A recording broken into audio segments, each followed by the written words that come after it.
at the MR2, we're going to do the rear caliper disassemble. We're going to start by removing the caliper bolt, so it's 12 millimeters.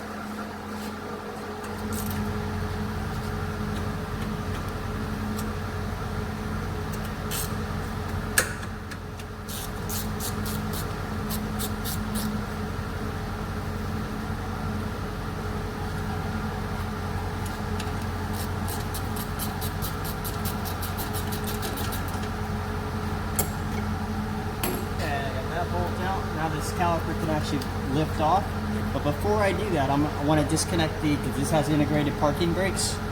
So I'm going to take that bracket off so I can disconnect the parking brake before I get the caliper off.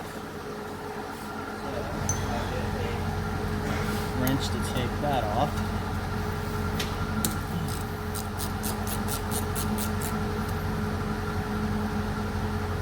And that's going to take the bolt for the bracket. Now that bracket's going to be loose, like so. Now that bracket's loose.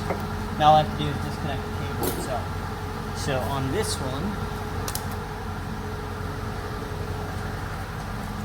it has a small little pin. Okay, so here's the cable. This is the bracket I just took off. You can see I have a pin going through the lever. It's got a little safety clip on there, so what I'm going to do is I'm going to remove that safety clip.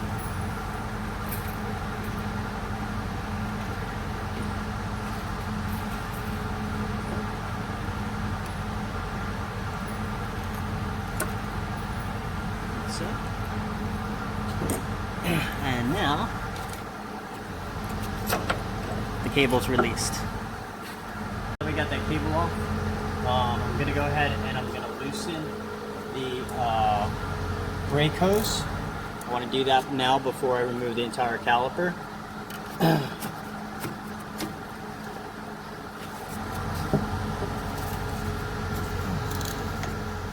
there you go. Now this caliper is going to start leaking brake fluid. So to keep it from leaking brake fluid, I'm going to take a line clamp and I'm going to put the line clamp around the hose, tighten it down, and this is going to pinch off the line so that fluid stops dripping and I don't create a big giant mess and I don't lose all the fluid.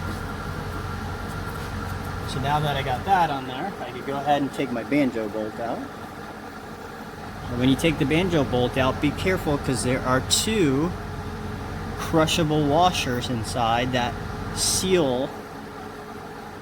You can see that there's one washer there.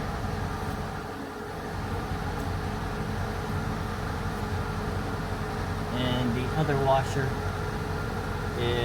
looks like that's on my caliper. And they may be stuck on there, they may be pretty tight. So you might have to wedge them off. I'll have to get a little screwdriver to get that little sealing washer off. So now that I got that disconnected, I could lift my caliper, slide that off, and now the caliper's off. Now, I'm not worried about checking the slides or anything because I'm putting a brand new caliper. So now that I got the caliper off, the next thing is the bracket. So before I take the bracket, I'm going to take my pads off,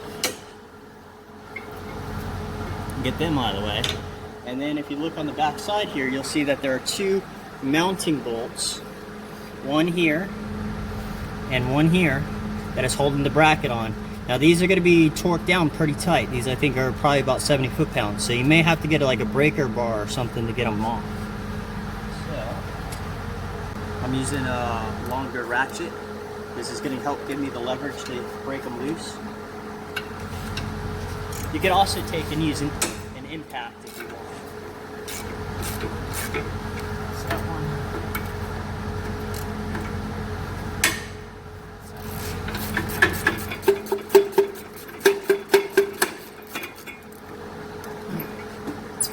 Now a lot of times when you reinstall these bracket bolts, you can put Loctite on them.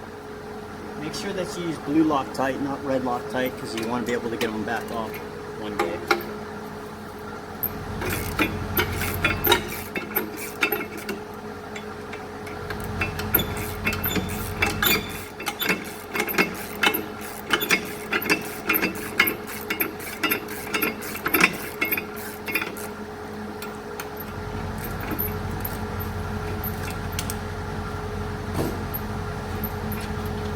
Okay, so there's your bracket.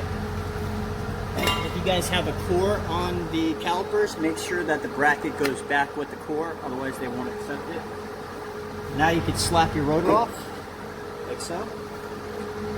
And we're going to discard the rotor, because I have a brand new one, even though there's nothing wrong with this rotor. Now before I do the install, I'm going to inspect this hub, and you can see this hub has a lot of rust built up on it. And I'm going to remove that rust because when the new rotor goes back on, it's got to slide over there and against that hub. If there's a bunch of rust inside there, that's not going to sit flat, and I'm going to have a vibration because the run out's going to be too excessive. So I'm going to clean that up. I'm probably also going to take the mounting bolts and I'll run them under the wire wheel just to get the rust out of them, so that it makes it for an easier assembly.